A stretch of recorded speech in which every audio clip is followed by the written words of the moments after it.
नमस्कार, स्वागत है आप सभी का न्यूज वन इंडिया देख रहे हैं आप और मैं हूं आपके साथ कृतिका। बुलेटिन की शुरुआत इस वक्त की बड़ी खबर के साथ करेंगे। सदन में संजय सिंह ने टीईटी पेपर का मुद्दा उठा दिया है। संसद में इस वक्त की बड़ी जानकारी आपको दे रहे हैं। आरोपी को बीजेपी विधायक का संरक्षण बताया जा रहा है संजय सिंह की तरफ से। संजय सिंह ने कहा कि आरोपी को बीजेपी विधायक का संरक्षण है और लाखों छात्रों का जीवन बर्बाद हुआ है। इसके जरिए उत्तर प्रदेश टेट परीक्षा लीक हुई थी और छात्रों में इस पूरे मामले को लेकर आक्रोश भी काफी ज्यादा देखने को मिला था, काफी ज्यादा गुस्सा था छात्रों में। तो बड़ी जानकारी इस वक्त आपको दे रहे हैं। संजय सिंह ने टीईटी पेपर का पूरा जो मुद्दा है वो इस वक्त संसद में उठाया है और संजय सिंह का कहना है कि आरोपी को बीजेपी विधायक का संरक्षण है, लाखों छात्रों का जीवन बर्बाद है, क्योंकि जो छात्र हैं वो इस पेपर का काफी समय से, लंबे समय से इंतजार कर रहे थे और अचानक से जब पेपर की तारीख आती है तो उससे पहले ही टीईटी का ये पेपर लीक हो जाता है, जिसके बाद में हालांकि राजनीति भी इस पूरे मामले को लेकर काफी ज्यादा गरमाई हुई है और अब ये पूरा मुद्दा संसद तक भी पहुंच चुका है। सर, और बड़ी तैयारी करके, मेहनत करके लगभग 25 लाख छात्र उस परीक्षा में हिस्सा लेने के लिए आए थे। जब वो परीक्षा केंद्रों में पहुंच गए, प्रश्न पत्र उनके पास आ गया, उस समय उनको जानकारी दी जाती है मान्यवर कि पेपर लीक हो गया। और पेपर लीक होने के कारण वो लोग परीक्षा केंद्रों पर रोते रहे, बिलखते रहे, गेट पकड़ के चीखते रहे और अपना अपराध पूछ रहे थे सर सरकार से कि हमसे गलती क्या हुई। और ये पहली घटना नहीं है सर। जो व्यक्ति इसमें गिरफ्तार हुआ है अनूप प्रसाद, और 36 लोगों की अब तक गिरफ्तारी हुई है मान्यवर, उसमें से अनूप प्रसाद जो व्यक्ति है वो भारतीय जनता पार्टी के विधायक का राजनीतिक आरोप नहीं चलेगा। नहीं सर, जो फैक्ट है उसको you have to raise the issue, that's all. Sir you can't make you can't make political allegation. नहीं लेता sir, this will not go on record. नाम नहीं लेता सर। ठीक है सर, मुझे कंप्लीट करने दीजिए सर। सत्ता इश्यू बताओ ना। ठीक है, सत्ता। और वहीं मुख्यमंत्री केजरीवाल ने प्रेस कॉन्फ्रेंस कर जानकारी दी कि दिल्ली में सबसे ज्यादा सीसीटीवी कैमरे लगे हैं। सीसीटीवी से महिलाओं की सुरक्षा में भी इजाफा हुआ है, ऐसा कहना है मुख्यमंत्री अरविंद केजरीवाल का। उन्होंने कहा कि दिल्ली में 1,40,000 सीसीटीवी कैमरे और लगाए जाएंगे। कुल 4,15,000 सीसीटीवी कैमरे हो जाएंगे दिल्ली के अंदर। भारतीय इलेक्ट्रॉनिक्स सीसीटीवी कैमरे लगा रही है। राजधानी में मॉडर्न कैमरे लगाए जा रहे हैं। तो दुनिया में सबसे ज्यादा सिर्फ दिल्ली के अंदर सीसीटीवी कैमरे लगे हैं। सबसे ज्यादा सीसीटीवी कैमरे वाला शहर बन गया है दिल्ली। इस वक्त की बड़ी जानकारी आपको दे रहे हैं। मुख्यमंत्री अरविंद केजरीवाल की तरफ से कहा गया कि 1,40,000 सीसीटीवी कैमरे और लगाए जाएंगे। भारत इलेक्ट्रॉनिक्स की तरफ से ये कैमरे लगाए जा रहे हैं और ये कैमरे लगाने के बाद में दिल्ली में कुल सीसीटीवी की संख्या हो जाएगी 4,15,000।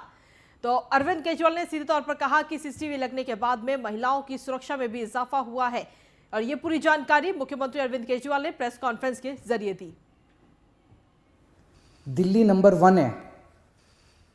पर स्क्वायर किलोमीटर कितने कैमरे हैं किसी शहर में, इसमें दिल्ली पूरी दुनिया में नंबर 1 है। 150 शहरों का एक संस्था ने सर्वे कराया था, उसमें दिल्ली नंबर 1 है। पर स्क्वायर मील में दिल्ली में 1826 कैमरे हैं, ऑलरेडी एग्जिस्ट करते हैं। 1826 कैमरे दिल्ली में पर स्क्वायर माइल, पर स्क्वायर मील। नंबर 2 पे लंदन आता है, 1138 कैमरे हैं लंदन में, मतलब बहुत दूर है। सेकंड प्लेस लंदन की है बहुत। तो हम लंदन, न्यूयॉर्क, सिंगापुर, पेरिस, इन सब से दिल्ली आगे है, बहुत आगे है, मतलब कोई कंपैरिजन ही नहीं है। दिल्ली बहुत आगे है। सीसीटीवी कैमरे इतने लगा चुके हैं हम दिल्ली में।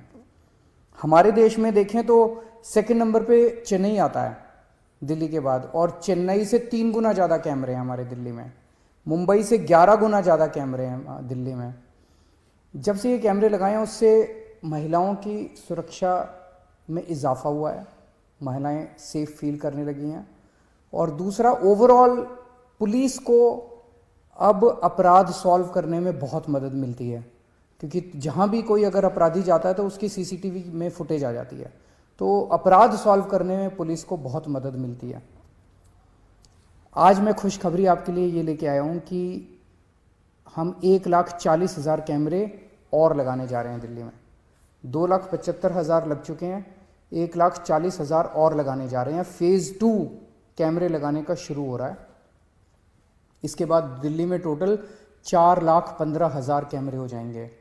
तो जैसा मैंने बताया, ऑलरेडी हम नंबर 1 हैं, इसके बाद तो हम बहुत ज़्यादा पूरे दिल्ली में कैमरे हो जाएंगे। आप लोग जानते हो और वहीं प्रदूषण पर केंद्र सरकार ने टास्क फोर्स बनाई है। केंद्र से गठित टास्क फोर्स में 5 सदस्य शामिल हैं।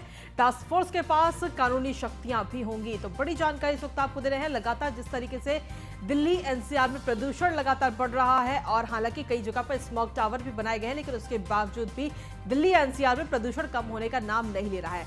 और ऐसे में सुप्रीम कोर्ट की तरफ से फटकार भी लगाई गई सरकार को, जिसके बाद में अब प्रदूषण पर केंद्र सरकार ने टास्क फोर्स बनाई है। इस टास्क फोर्स में 5 सदस्य शामिल होंगे, जगह जगह जाएंगे और जहां पर भी प्रदूषण पाया जाएगा उस कंपनी के खिलाफ कार्रवाई ये 5 सदस्यों की जो टीम है वो कर सकेगी।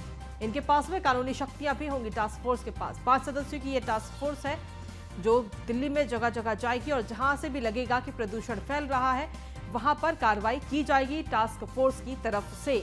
उनके पास में कानूनी शक्तियां भी होंगी। तो बड़ी जानकारी आपको दे रहे हैं। केंद्र ने टास्क फोर्स की इस टीम को गठित किया है। 5 सदस्यों की ये टीम है। तो बड़ी जानकारी आपको दे रहे हैं। प्रदूषण को लेकर के सुप्रीम कोर्ट में सुनवाई हुई, हालांकि अब अगली सुनवाई 10 तारीख को होगी। तो इस वक्त की बड़ी जानकारी आपको दे रहे हैं। केंद्र से गठित टास्क फोर्स में 5 सदस्य शामिल हैं और ये 5 सदस्य किसी भी चीज को लेकर के कानूनी शक्तियां भी इनके पास में होंगी। और अगली खबर लखनऊ से, जहां पर इंदिरा गांधी प्रतिष्ठान में जोनल कॉन्फ्रेंस हुई और जोनल कॉन्फ्रेंस को मुख्यमंत्री योगी आदित्यनाथ ने भी संबोधित किया। मुख्यमंत्री योगी आदित्यनाथ ने डॉक्टर राजेंद्र प्रसाद को श्रद्धांजलि दी। उन्होंने कहा कि राजेंद्र जी ने सत्यनिष्ठा से जीवन बिताया, भारत की परंपरा के प्रति उनका लगाव था। डॉक्टर राजेंद्र जी का व्यक्तित्व महान था। तो डॉक्टर राजेंद्र प्रसाद की तारीफ करते हुए नमन किया है मुख्यमंत्री योगी आदित्यनाथ ने। जोनल कॉन्फ्रेंस का ये पूरा कार्यक्रम था जहां पर मुख्यमंत्री योगी आदित्यनाथ ने राजेंद्र प्रसाद को श्रद्धांजलि दी। राजेंद्र प्रसाद जी की आज पावन जयंती है। 3 दिसंबर 1884 को बिहार प्रदेश के सीवान जनपद के एक छोटे से गांव जेरादेही में डॉक्टर राजेंद्र प्रसाद जी का जन्म हुआ था। राष्ट्रपिता महात्मा गांधी के भारत के स्वाधीनता के लिए सहयोग आंदोलन में उन्होंने अपने आप को समर्पित करते हुए देश की स्वाधीनता में अपना योगदान दिया था। राजेंद्र बाबू अपनी सादगी के लिए, अपनी सत्यनिष्ठा के लिए, स्वदेशी स्वावलंबन और गांधी जी के उन मूल्यों से इतने प्रभावित थे कि वह सादगी, वही सच्चाई, वही सहृदयता, वही स्वदेशीपन आजीवन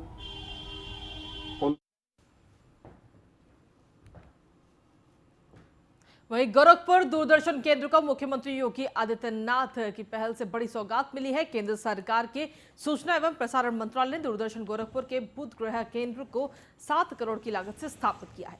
इससे जहां स्थानीय लोक और भोजपुरी कलाकारों को मंच मिलेगा तो वहीं पर्यटन को भी बढ़ावा मिलेगा। इसके साथ ही सांस्कृतिक, धार्मिक और ऐतिहासिक धरोहरों के बारे में भी लोग जान सकेंगे। शाम 4 बजे मुख्यमंत्री योगी आदित्यनाथ और केंद्रीय मंत्री अनुराग सिंह ठाकुर इसका लोकार्पण करेंगे और इस मौके पर सांसद रवि किशन भी मौजूद रहेंगे।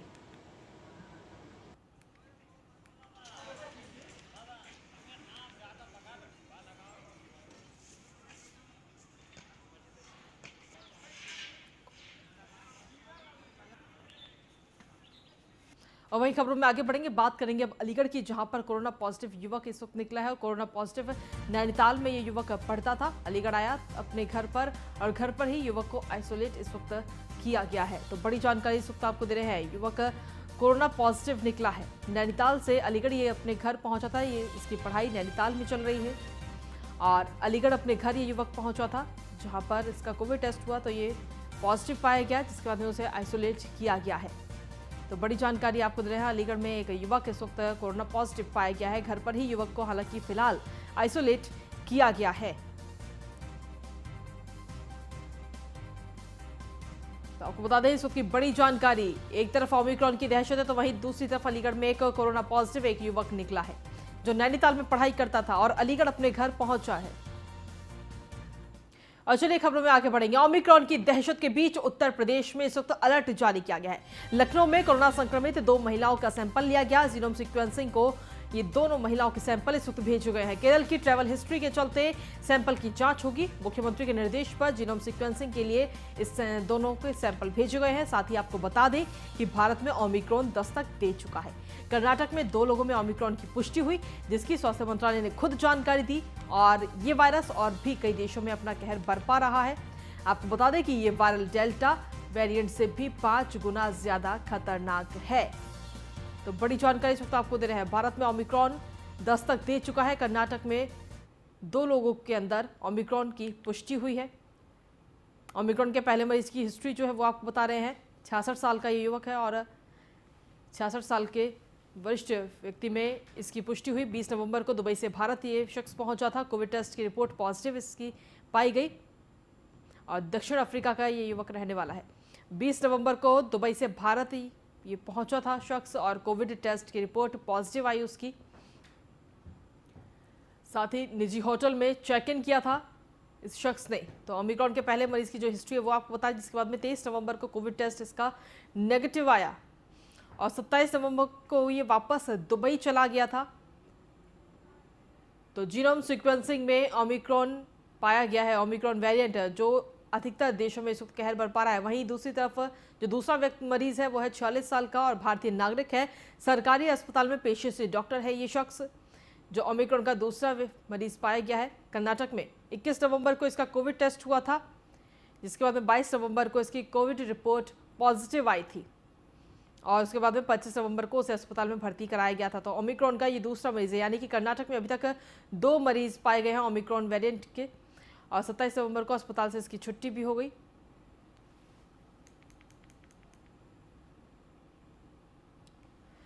तो ओमिक्रॉन वेरिएंट इस वक्त लगातार फैलता हुआ नजर आ रहा है। कर्नाटक में 2 लोग इसकी संक्रमित पाए गए हैं। इसी के साथ खबरों में आगे बढ़ते हैं। लखनऊ की बात करेंगे, जहां पर यूपी में कोविड के ओमिक्रॉन वेरिएंट को लेकर इस वक्त अलर्ट जारी किया गया है। एयरपोर्ट वाले जिलों में कोविड अस्पताल बनाया जाएगा। विदेश से आए यात्रियों को यहां पर आइसोलेट किया जाएगा इन अस्पतालों में। साथ ही डीएम, सीएमओ, कमिश्नरों को भी आदेश दिए गए हैं। कोरोना फैला तो जिले के अफसर इसके लिए जिम्मेदार होंगे। तो सीधे तौर पर कहा जाए तो एक चेतावनी की तरह चेतावनी दी गई है और विदेश से जो भी लोग आएंगे उनको इन अस्पतालों में आइसोलेट किया जाएगा। तो एयरपोर्ट के पास में ये अस्पताल बनाए जा रहे हैं। कोरोना फैला तो जिले के अफसर इसके लिए जिम्मेदार होंगे। बड़ी जानकारी इस वक्त आपको दे रहे हैं। अलर्ट इस वक्त कर दिया गया है उत्तर प्रदेश में। जिले में विशेष सतर्कता इस वक्त बढ़ती जा रही है, क्योंकि कर्नाटक की अगर हम बात करते हैं तो वहां पर 2 लोगों में ओमिक्रॉन वेरिएंट पाया गया है। और चलिए अब बात करेंगे सिद्धार्थनगर की, जहां पर प्रदेश की राज्यपाल आनंदीबेन पटेल के कार्यक्रम को लेकर प्रशासन पूरी तरह से तैयारियों में जुट चुका है। जिले में राज्यपाल का कार्यक्रम 3 दिनों का है और इस दौरान उनका जिले में ठहराव भी होगा और उनका नेपाल के लुम्बिनी दौरा भी होगा। इसके अलावा कपिलवस्तु क्षेत्र के महादेव कुर्मी के प्राथमिक विद्यालय में बच्चों के बीच में वो जाएंगी। महादेवा कुर्मी आंगनबाड़ी केंद्र की महिलाओं से भी वो मुलाकात करेंगी। तो 3 दिनों का ये पूरा कार्यक्रम रहेगा राज्यपाल आनंदीबेन पटेल का और उनके कार्यक्रम को लेकर प्रशासन भी इस वक्त तैयार है। तो 3 दिनों तक सिद्धार्थनगर में ही रहेंगी राज्यपाल आनंदीबेन पटेल और इस दौरान आंगनबाड़ी कार्यकर्ताओं से भी मुलाकात करती हुई राज्यपाल नजर आएंगी। प्राथमिक विद्यालय में बच्चों से वो मुलाकात करेंगी। महोदया अपने शेड्यूल से 2 दिन पहले आ रही और उन्होंने अपना एक गौतम बुद्ध की इस क्षेत्र को अपना एक एकेडमिक एरिया बताया है और इस पे ये अपना शोध भी कर रही हैं, अपनी कुछ राइटअप करना चाहती हैं और वो शायद कर भी रही हैं, क्योंकि उन्होंने हमसे पहले भी फीडबैक मांगा था इसके लिए।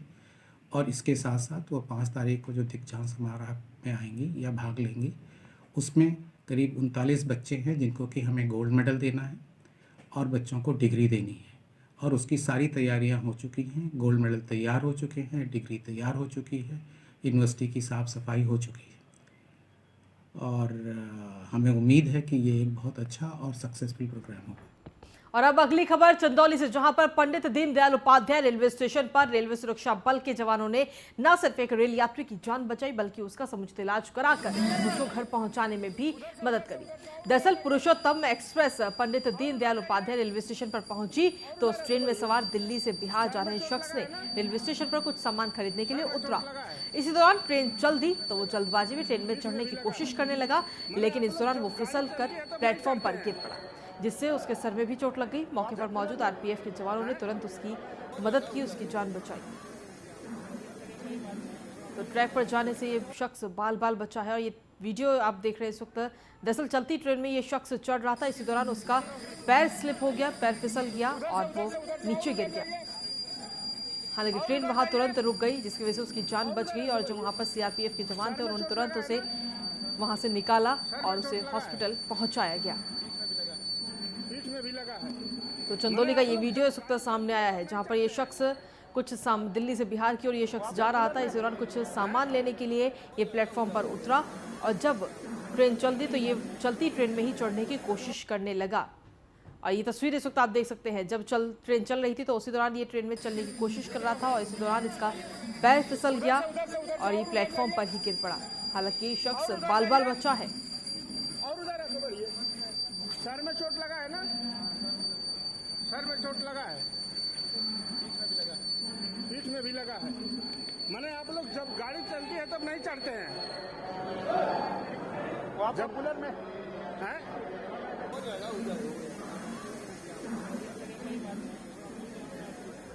और चलिए खबरों में आगे बढ़ते हैं। बात करेंगे अब मुजफ्फरनगर की, जहां पर मामूली सी कहासुनी में पत्नी की हत्या कर दी गई। पत्नी का गला रेतकर मौत के घाट उतारा और हत्या के बाद जंगलों में शव को फेंक दिया गया। पुलिस ने आरोपी को फिलहाल गिरफ्तार कर लिया है। बुढ़ाना कोतवाली क्षेत्र के उमरपुर का ये पूरा मामला बताया जा रहा है। तो बड़ी जानकारी इस वक्त आपको दे रहे हैं, जहां पर पत्नी का गला रेतकर हत्या कर दी गई और हत्या के बाद शव को जंगलों में फेंक दिया। हालांकि पुलिस ने आरोपी पति को गिरफ्तार कर लिया है। तो बड़ी जानकारी इस वक्त आपको दे रहे हैं, मुजफ्फरनगर की जानकारी इस वक्त मिल रही है। और बात करेंगे अब हमीरपुर की, जहां पर अपनी मांगों को लेकर एम्बुलेंस कर्मचारियों ने प्रदर्शन किया है और डीएम ऑफिस पहुंचकर सीएम के नाम का ज्ञापन भी सौंपा है। साथ ही जल्द से जल्द समस्या का समाधान करने की मांग इनकी तरफ से की गई है। साथ ही चेतावनी भी दी है कि अगर मांगे नहीं पूरी हुई तो आंदोलन तेज करने के लिए ये लोग मजबूर हो जाएंगे। दरअसल एम्बुलेंस के जो कर्मचारी हैं वो इस वक्त अपनी मांगों पर अड़े हुए हैं और ये चेतावनी भी दी है कि अगर मांगे पूरी नहीं हुई तो उनका ये जो प्रदर्शन है, ये जो आंदोलन है वो और तेज हो जाएगा। और अब बात करेंगे जौनपुर की, जहां पर विवाद सुलझाने गई पुलिस पर पथराव किया गया। बारातियों ने पुलिस टीम पर ही जमकर पत्थर फेंके। करीब 6 पुलिसकर्मी इस घटना में घायल हो गए और 10 आरोपियों को इस पूरे मामले में गिरफ्तार किया गया है। केराकत थाना क्षेत्र के नरहन इलाके की ये पूरी घटना बताई जा रही है। दरअसल आपको बता दें कि पुलिस एक छोटे से मामूली विवाद को सुलझाने के लिए वहां पर पहुंची थी, लेकिन इस दौरान बारातियों ने पुलिस पर ही हमला कर दिया। पुलिस पर ही पथराव करके कई सारे पत्थर फेंके गए और इस घटना में करीब 6 पुलिसकर्मी घायल भी हो गए। हालांकि 10 आरोपियों को इस पूरी घटना के बाद में गिरफ्तार भी किया गया है।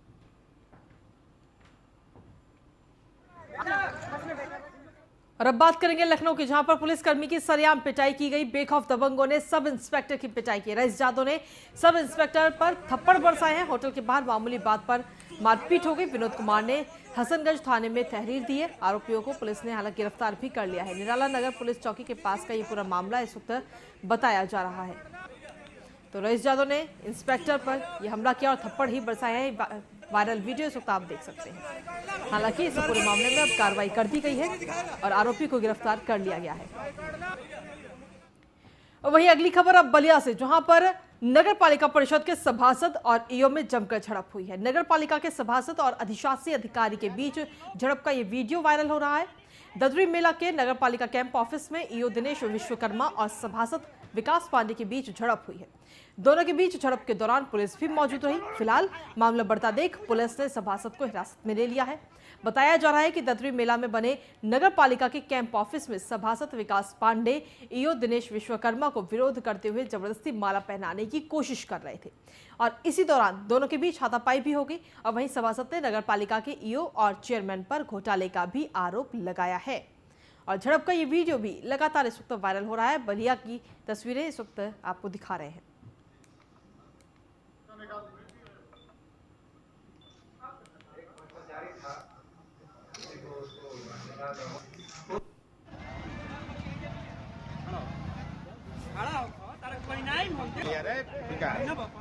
कौन बात बोली यार? ये लो पकड़ो, ये तुम्हारे सम्मानित है। मेला के कैंप कार्यालय को लगभग 2:30 बजे 2:15 बजे हम पहुँचे थे। पहुँचने के उपरांत प्री प्लानिंग करके विकास खंड डाला वार्ड नंबर 16, जो कि कई बार जान माल की चोरी के लिए हमको धमकी दे चुके हैं और धमकियाते भी रहते हैं, ठीक कर देंगे, जान से मार देंगे। इसी क्रम में करीब 10 लाख रुपए की फिरौती भी मांग रहे हैं और एक पार्टनरशिप में नाला सफाई का कार्य कराए थे, जो कि नगर के नाले लगभग चौक रहे, सफाई नहीं। इस पर उच्च स्तरीय जाँच हुई तो भुगतान के लिए मनाही है, फिर भी हमने 3 लाख का भुगतान किए। जब ये सब्सिडी आती है तब तक दबाव बनाते हैं, गाली गलौज करते रहते हैं। इस तरह की इनके ऊपर पूर्व में भी मैं FIR दर्ज करा चुका हूँ। इसी क्रम में आज इन्होंने माला फूल और चूने से हमको लीपने पोतने का प्रयास किया, जो कि मैंने FIR और तहरीर करके उनसे कोतवाली भेजी। जी, मैं बलिया नगर पालिका से सभासद हूँ और जो है अधिशासी अधिकारी द्वारा जो है मैं आज बलिया नगर पालिका कैंप में मैं उन्हें कल ही से बुला रहा था, क्योंकि कई मामले थे। जैसे हमारे वार्ड में जो है आप लोग को जानकारी होगा कि 2018 में स्वच्छ वार्ड प्रतिस्पर्धा में पूरे आजमगढ़ मंडल में प्रथम स्थान आया था। 11.5 लाख रुपये का पुरस्कार भी मिला था। लेकिन ईओ द्वारा और चेयरमैन द्वारा और ख़ास तौर से यानी मैं आपसे क्या बताऊं कि जिले की स्थिति का आप लोग जानते हैं, वो पैसा जो है भ्रष्टाचार कर लिया गया। लगभग 1.5 करोड़ रुपया, मुझे अभी जानकारी चला है कुछ दिनों पहले, 1.5 करोड़ रुपये लोग गलत तरीके से निकाल के जो मेरे वार्ड के लिए था। आप लोग को जानकारी होगा कि कुछ दिन पहले ही, करीब 20 दिन पहले, जिले के लिए सम्मान की बात है, पूरे उत्तर प्रदेश में यानी बलिया में आज। और इसी बीच न्यूज़ 1 इंडिया पर इस वक्त की बड़ी खबर, इंदिरापुरम पुलिस पर कार्रवाई के मूड में नोएडा कमिश्नरेट कानूनी तरीके से SHO और उनकी टीम को घेरा जा रहा है। कल इंदिरापुरम थाने नोटिस लेकर नोएडा पुलिस पहुंची थी। इंदिरापुरम पुलिस ने ये नोटिस ही रिसीव नहीं किया था। अपराधी जैसे कानून कार्रवाई से इंदिरापुरम पुलिस बच रही है। CCTV में SHO इंदिरापुरम की गाड़ी भी आप देख सकते हैं। नोएडा पुलिस ने इंदिरापुरम पुलिस पर रिपोर्ट भी दर्ज की और बंधक बनाने समेत गंभीर धाराओं में ये रिपोर्ट दर्ज की गई थी।